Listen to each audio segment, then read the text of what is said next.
Hello' guys, কি খবৰ? ভালনে? সকলোৱে ভালে চাগৈ।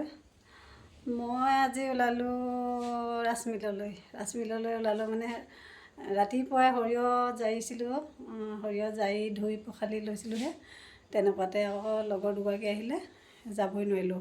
তেওঁলোকৰ লগত অকণমান বহিব লগা হ'ল, চাহ তাহ খুৱাই বোৱাই। তেওঁলোকে বিশেষ এটা দৰকাৰত আহিছিলে, সেইকাৰণে তেওঁলোকৰ লগত সময় দিওঁতে মই ৰাজমিললৈ যোৱা দেৰি হৈ গ'ল। সৰিয়হখিনি এক্সচেঞ্জ কৰিবলৈ যাম বুলি ভাবিছিলোঁ। তাৰপিছতে তেওঁলোকে মানে আহিছিলে, কাৰণটো হ'ল অসম ৰাজ্যিক গ্ৰামীণ জীৱিকা অভিযানৰ পৰা আহিছিলে।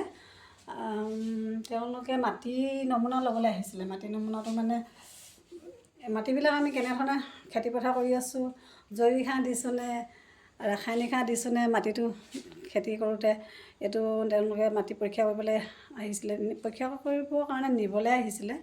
তাৰপিছতে তেওঁলোকে পৰীক্ষা নিৰীক্ষা কৰি মাটিটো যদি কিবা হেৰি হৈছে, মানে বেয়া হৈ গৈছে, তেতিয়া আমাক ৰিপৰ্ট দিব, বা ভাল হ'লেও ৰিপৰ্টটো দিব। কেনেধৰণে মাটি যদি বেয়া হৈ যায়, কেনেধৰণে মাটিটো ভাল কৰিব পাৰি, সেই পদ্ধতিটো জনাই মেলি আমাক ৰিপৰ্টটো দিব। গতিকে এতিয়া ওলাই আছোঁ, টমটমত যাম। টমটমত যাবলৈ ওলাইছোঁ।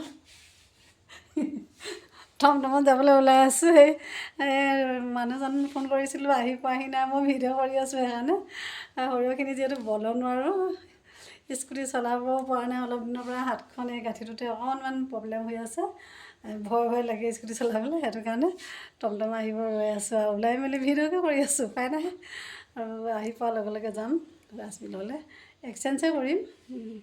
সেইটো কথা। আগতে এক্সচেঞ্জ কৰা নাছিলোঁ, এতিয়া কৰিবই লাগিব। ধুবলৈও সমস্যা হৈ আছে, নিজৰ হাতৰ প্ৰব্লেম। ইপিনে বতৰটো ভাল নাছিলে, কেইবাদিনো লাগিব বুলি। গতিকে ওলাই ৰখি আছোঁ। তেওঁ আহিছে চাগে, মাত লগাইছে। মাত চাই আহোঁচোন। আহিলা নেকি? অঁ, ওলাই যাবি দেই। আহিছে আৰু যাওঁ, ভিডিঅ'টো কৰি আছোঁ। ৰাখিছোঁ দেই। তেওঁলোকক দেখাই দিম, তেওঁলোকৰ মাটি পদ্ধতিটো কেনেকৈ লৈছে, তেওঁলোকৰ সেইটো ভিডিঅ' কৰি থৈছোঁ, লগতে দেখাই দিম আপোনালোকক। কেনে লৈছা ন? অঁ, মাটি আমি চইল টেষ্ট কৰিবৰ কাৰণে আহিছোঁ। আপোনাৰ বাৰী মাটি ল'বলৈ আহিছোঁ।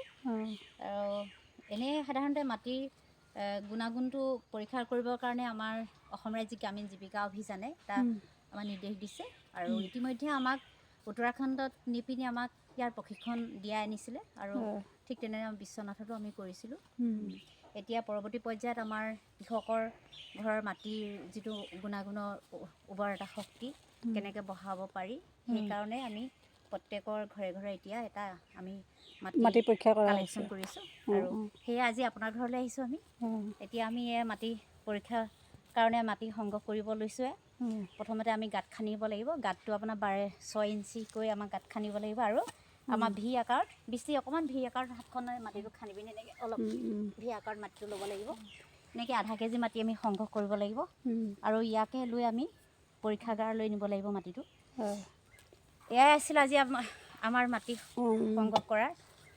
আমাৰ ঘিলামাৰ পঞ্চায়তৰ কৃষি সখী বাইদেউ দুয়োগৰাকী হয়। এই মাটি পৰীক্ষাৰ কাৰণে মাটিটো আমাৰ ঘৰৰ পৰা, মোৰ ঘৰৰ পৰা তেওঁলোকে বাৰী মাটি উঠাই লৈছে। আধা কিলো লৈছে ন? আধা পৰীক্ষা নিৰীক্ষা কৰি তেওঁলোকে ৰিপৰ্ট দিবা। ৰিপৰ্টটো মোলৈ পঠাব, মাটিটো কেনেধৰণৰ আছে। ঠিক আছে।